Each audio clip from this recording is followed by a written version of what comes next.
rice. Siksahin ka. Paano yun? Sir? Ito mo, hindi mo dinanong yung malaki. Wala nga. Saan mo binili? Teka lang doon ah. Sige. Okay na yan? Okay. Ay, good evening mga bok. Wala pa yung maghihilot tapos wala ring tao dito kaya ako muna yung bantay.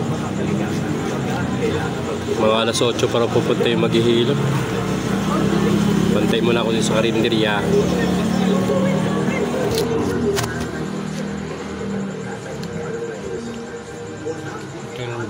Junjun the Great.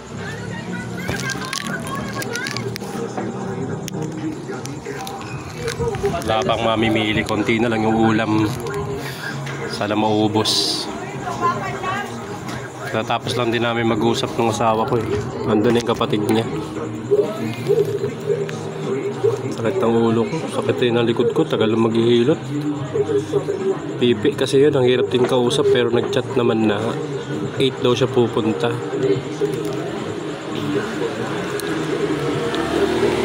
Yo, thank you.